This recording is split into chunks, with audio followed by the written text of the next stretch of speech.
Kasi yung front end namin, hindi siya gumana talaga. Kasi yung parang, inano namin doon na tech stack namin is yung paggamit ng Expo Go para mabilis na makikita yung interface nyo doon sa phone. Kaso hindi gumana yung tunnel namin, yung pipeline namin sa Expo Go.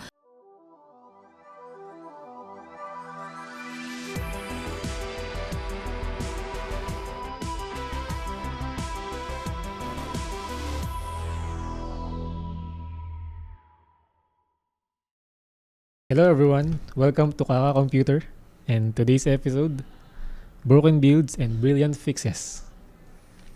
And so first of all, I guess we should introduce ourselves. I guess that's a better way Okay, to I'm Jairo Kapwa. I am Mark Jason Agaw. Hello, I'm Mark Del Rosario. I'm Marian Santos. And yes. Welcome to Kaka Computer. So brilliant builds and what do you call it? Broken builds and brilliant fixes. So what are ano yung pumapasok sa stuff so context kasi ng usapan natin is we're all hackathon what do you call it? Joiners, Competitors. Yeah, competitors. Yes. So so ano ba yung mga since last hackathon natin is the Agora hackathon, what are the things na build along the since time bounded siya, ano yung mga nasira along your project nyo, and siguro dun muna tayo, and also siguro introduce mo yung mga project nyo, I guess. So ayun, for our project which is Heard, which is a hands-free voice cooking assistant. So yun, yung unang-una is ayun, parang talaga throughout the hackathon is nag-struggle talaga kami because it was our first time integrating an AI voice system sa project namin. So madalas parang input-output lang, ganon, AI, APIs. Pero this time, we were tasked to use the Agora. So ayun, yung disaster namin is early on, nahirapan talaga kami i-integrate yung voice AI because we experienced parang impromptu kami na nag-aral doon kung paano mag-integrate. Well, actually, it's the part of the hackathon, like yung it's not only the build that broken but also yung learning gap, no? So yun, that's also the good thing about hackathon, I guess. You learn on the whole part ng period ng hackathon, you learn part doon is learning the tech stack, I guess. Bukod dun sa ideation, but talagang considering yung tech stack, how would you create an idea or a solution out of it, right? So, tayo ba? Ano ba? What's our build ba? So, build natin is, ikaw na, sabihin mo na. Parrot AI. So, yung concept namin is na AI interview trainer. So, bawa, syempre, sa atin, ang target talaga namin dun is mga IT people na majority is introvert, pero 'di ba mostly mga uso ngayon client abroad, so how are you going to practice your interpersonal skills? So that's the idea of it. So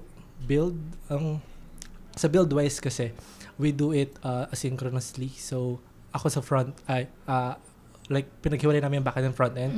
So yung back end namin is so far goods naman yung naging back end. Naging issue namin is sa front end kasi may struggle dun sa tray.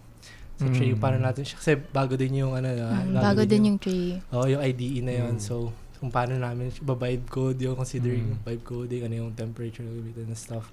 So ayun, and also the thing is nangyari siya yung broken part sa dulo ng amin, sa inyo sa start, sa amin sa last part. Syempre back end, front end, at the end of the day you have to merge it, right? Yung doon, ang ending doon is hindi namin siya na-merge. so yeah, that's broken. Pero yung good thing sa back end namin si JM is yung back end niya, meron siyang pansamantalang front end. So yun lang yung present namin, hindi namin present yung front end namin. So yeah, I guess yun.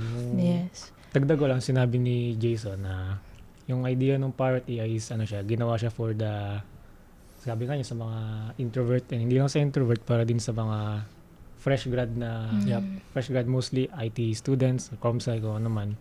Kasi nga mostly sa mga fresh grad ngayon na na-overwhelm sila paano sumagot sa mga interview, paano bang gagawin, anong do's and don'ts, paano dapat. So yun, ginawa namin siya para sa mga fresh grads. Kasi nga yung mga fresh grads ngayon, walang experience sa interview. O kung meron man nung internship lang, ganun, paano mag-apply. Minsan naman yung mga internship nila parang referral lang. So parang accept na agad sila, ganun. So yun, ginawa namin sila. Yung Parrot AI, para sa fresh grad na kagaya din namin. So, paano ba siya gumagana? Explain mo paano gumagana yung product natin. Well, yung concept na syempre, yung ating hackathon is a voice AI hackathon.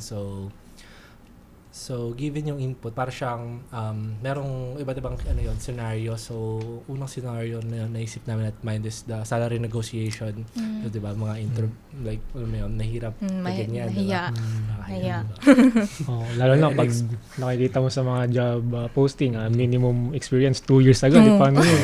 Kakagrad din mo pa lang. Paano mo i-market yung sarili mo, di ba? Mostly naman sa mga, nalaman ko lang din sa mga sa mga IT community na yung mga job posting na ganan, pag sinabi nga minimum 2 years experience, pag kayo maniwala kasi yung mga pag nagpo-post ng ganan, parang kinaka-copy-paste lang nila sa database nila na ganito ganan. Copy-paste lang nila ganun, no.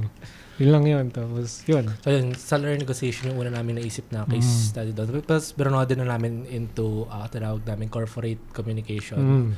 So, kasi sa side ko din, I have experience sa startup yung company namin.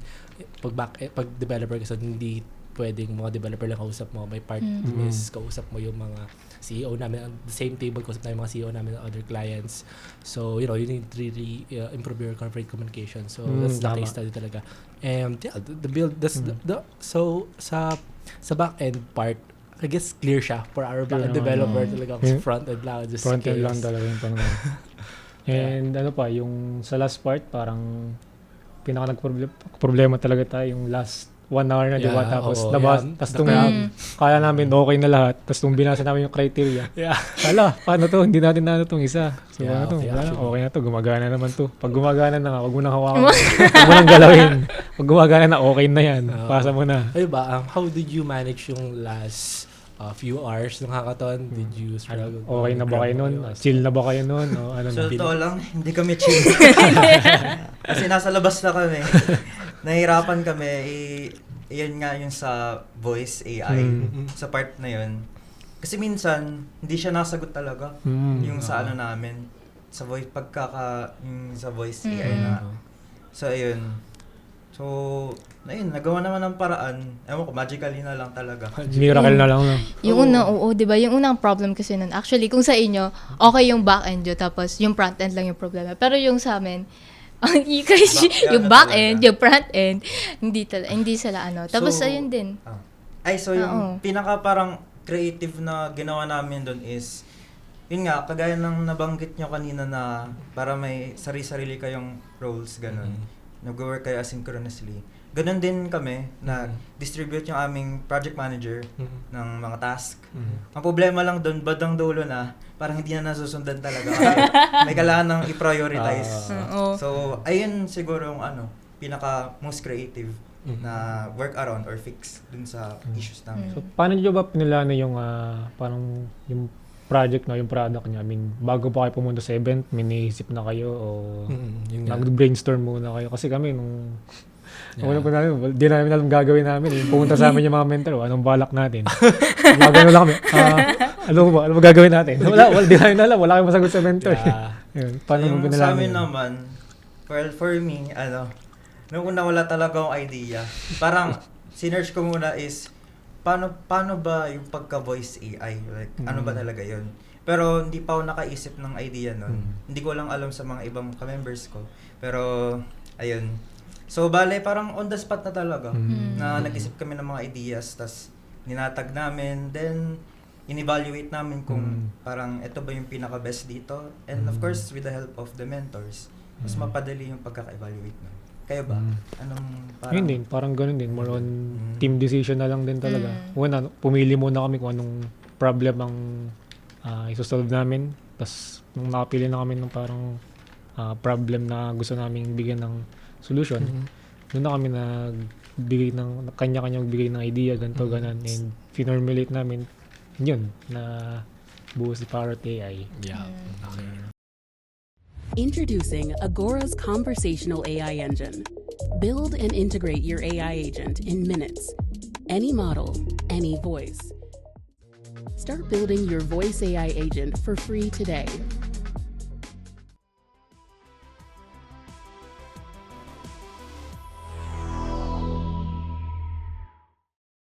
So, I guess you have to deal with the second question, guys. The fix. Ay, so, ano pala, curious ako. Kung may sinacrifice ba kayong parang features para gumana yung mga ano nyo? Lalo na siguro, na-curious ako dun sa front-end part, diba? So parang, ano yung parang naisip nyo na mga parang isa-sacrifice para at the moment, para Gumana maayos to. siya. Ganun. Ngayon, ikaw na. Kasi yung front end eh. Oo. Ako yung ako yung sisisihin doon. Pero, so yun, usually sa ibang hackathon na experience namin is yung front end lang yung talaga yung pinapakita namin. But this is the first time na back end yung pinakita namin talaga.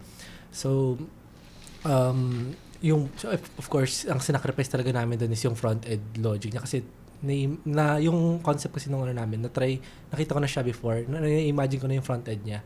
Pero yun nga, due to the time and due to the chaos na nangyari at the end of the sacrifice naman namin yun. Pero kita naman namin during dun sa final build, the last few hours, makes sense na siya kung ipe-present namin na ganon. Kasi lahat ng features nandun na. Pero yun nga, hindi siya ganon ka, hindi siya 100% pagdating sa backend. Pero I guess, yung part kasi dun is, yung mga judges din kasi feeling ko technical people sila, they will value the backend at its form. So sabi namin, okay, pwede na to. So consider namin yun. If ever may mga business people doon na hindi masyadong gumagets yung backend, feeling ko kami GG kami doon. Pero ayun, buti na naman sila sila Master Briley, sila Jed. About din dun sa guys. Dun sa front end na yun kasi parang last 30 minutes na nagpe-present na ibang group. Si Jason. Ang ginawa niya kasi nga parang okay na to, sacrifice natin yung front end, ganyan. Siya, ayaw niyang hindi magamit yung pinaghirapan niya. Ang ginawa niya, minerge niya. Minerge ko. Nangyari tuloy yun. Kung ano ng error mga lubos sa bago, ilang minutes na lang. Back-end and all. So, habi nga, revert. Revert na. Kasi ano pa bang mga nun. Ayun, iba pa sa mga sinacrifice namin yung Kasi habang ginagawa namin yung, siyempre na-formulate na namin yung product na gustong gawin namin. Sinsaka to naman to.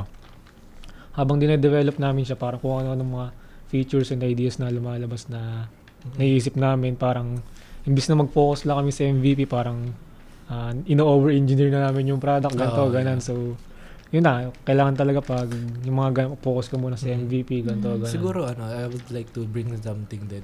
Sa hackathon kasi, you have to spend a particular amount of time lang talaga for ideation, and you have to cut it along the way. So, we have to cut the features. Lang yung, considering yung time na allotted, lang yung kaya natin gawin realistically at this moment. And also, you have to prioritize yung pinaka-important feature, considering your value proposition. So, you have to think of it from the branding perspective, from the business perspective din. We have, kasi, yun yung sasabihin mo sa pitch, diba? Ano yung differentiator ng product namin. So, does this feature really, gano'n siya ka-important dun sa So, yung 80-20 rule, so, there are only 20% na yung pinaka-importante sa product. So, you have to really prioritize. So, kayo ba, any features na kinat nyo, and what do you think is yung most important features na since you guys won second place, ano yung nagpa-bring up na deliver nyo at the end? So yun. I think yung trade-off din namin is yung front end din namin talaga. Kasi supposedly dapat mobile first siya na application. Pero nung nag-demo kami, kikita niyo naman, para siyang web siya, web yung interface namin. Pero para ka lang may emulator na parang mobile phone doon. Kasi yung front end namin, hindi siya gumana talaga. Kasi yung parang, namin doon na tech stack namin is yung paggamit ng Expo Go para mabilis na makikita yung interface nyo doon sa phone. Kaso hindi gumana yung tunnel namin, yung pipeline namin sa Expo Go.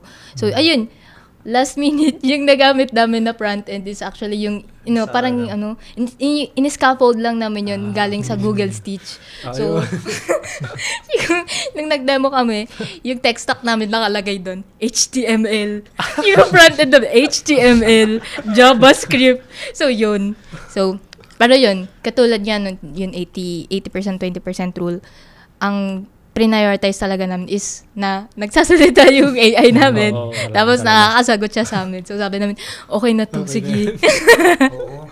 Kasi, natagalan talaga rin kami dun sa Expogo na yun. Ito, si Angel, shout out kay Angel. So, grabe nakita ko siya. As in, ang tagal niyang inaasikaso sa Expogo. Tapos, tinry ko rin yung tumulong, ayaw rin. So, ayun, parang naisip na lang namin, wag na to. Ganito na lang gawin namin sa part na yun. And ayun, parang nag-pay off naman. May napakita naman kami sa uli. Yun nga lang. Lang siya, So, parang sa website siya, imbes na mobile interface. Okay, so next naman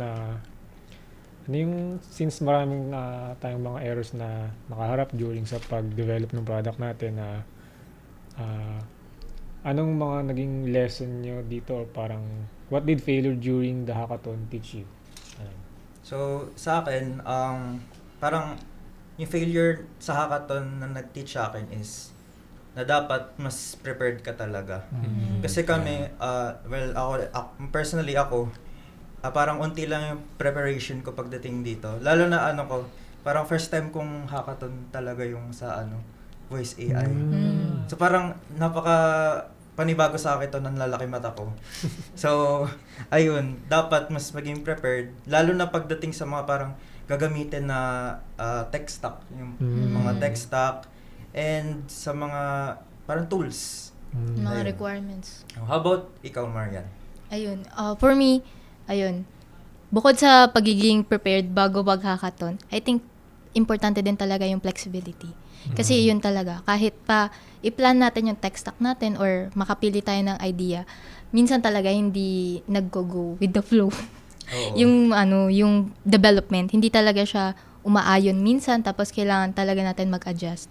So, ayun. How about kayo, Jason? Yeah, sa akin siguro, yung natutunan ko that is, para sa akin kasi, like, you have to reflect. Iba-iba kasi yung failure kasi. Like, for the particular, we hindi kami nag-regrets eh. Like, it's the hackathon magic, if you, unless na lang you really want to go. Kasi ang goal talaga lang namin doon is just to, experience. Right? So, it's the hackathon magic. Pero siguro, yun nga, learnings is team communication, talagang proper project management, siguro, yun nga, talaga preparation din talaga. Siguro, I guess, I truly believe din sa hackathon magic. Siguro, I would insist, if ever gagawin ko ulit yun. If ever gagawin ko. Yeah. Okay, sige. Let's cut that down. Okay, sige, tuloy. So, yung learnings ko siguro is nga, you have to be prepared during the hackathon. Talaga yung, siguro sa tech part, it's also the team. So, there's a team communication talaga kung ano yung magiging role mo, ganyan. And yung magiging tech stack, I guess you have to study. Kasi nabigay naman na yung Agora, diba? So, at least you have to look at, if ever, nabigay na yung mga tech stack na gagamitin. Tools. And yeah, I guess, just come prepared na, kompleto yung tool. Kasi kami that time, wala silang tulog lahat. Ayun, yun din pala, I guess, you have to come prepared, not only yung learnings mo, but, yourself also. Yeah. How about Jairo? Sa akin naman siguro, lesson dito is, yun nga, proper planning. Paano mo i-implement, ano yung mga gagamitin mo. Kasi, pag with the proper planning, dun mo agad makikita yung mga magiging bottlenecks, parang ganan, saan kayo magkakamali. So, pag na-plan mo siya ng maayos, hindi na ganun kadami yung errors na maka-experience mo. Parang minimal errors na lang siguro kasi nga alam mo na yung flow, alam mo na yung workflow, ganan. And isa pa siguro is, yun nga, yung let's say nagawa mo yung nang maayos yung planning, okay na lahat, ganito, talagang i-execute na lang. Aside from proper planning is proper execution din. Oo. Yun, siyempre, kahit gaano man kaganda yung plan mo o yung pinaka-plan mo, kung hindi mo naman siya ma-execute, bali wala rin, di ba? Yeah. Yun. Yun lang yung, siguro yun lang mga ano dito. Ano. So, yep. I guess that's it. How about like last part siguro? I guess part kasi ng build din, I guess. Not dun sa technical part but also yung idea part dun sa pitching nyo. Ayun, yun. So, nga sa pala, pitching kasi, meron ba kayong, alam mo yun, kasi kami, unexpected kami makapasok sa top 10. Pauwi na kami that time. Ako, pauwi na kami, nakatago ng mga laptop namin, tapos biglang tinawag. So, yun. Have you ever, like, may, di ba, at the start of the hackathon, meron kayong idea, meron kayong concept, meron ba kayong binago at the end dun sa idea nyo na during pitch, hindi nyo na sinama or like, yun, stuff like that? Ayun. I think sa atin, naman, yung na-pitch talaga namin is yung plinano talaga namin. Kasi, Okay. I think, with the help of our mentor, maayos namin na na-scope yung project. So, ayun, parang kung ano yung napag-usapan namin nung una pa lang, yun naman yung na-pitch namin. Yes. So, sa akin, I guess hindi na siya relevant na sana, but I want to share experience of mine during, alam mo yung mga month-long hackathon na alam mo yun, like maabot siya ng days, tapos ang finals lang kayo magkikita-kita yung mga top 10 na. So, meron kami experience na gano'n na yung idea namin sa simula is hindi yung idea na present namin sa dulo. And nag-evolve siya along the way. So, yun. May experience kami gano'n. It's boys, I guess din yun, yung saway ng PUP Hackathon. It's a boys. Ang unang branding namin is like a Siri app. Pero at the end of the day, na siya, naging productivity app na siya. So, it's yun. So, something to note lang nun is, ayun, may mga ideas evolve and sometimes you have to adapt din sa kung ano nangyayari along the on the whole flow dun sa hackathon experience mo. So yeah, I guess that's it. Thanks to our sponsors, Agora, Finshark, Tutorials Dojo, Young Satio, Amazon Web Services User Group Philippines, and Facebook subscribers. On to our next episode.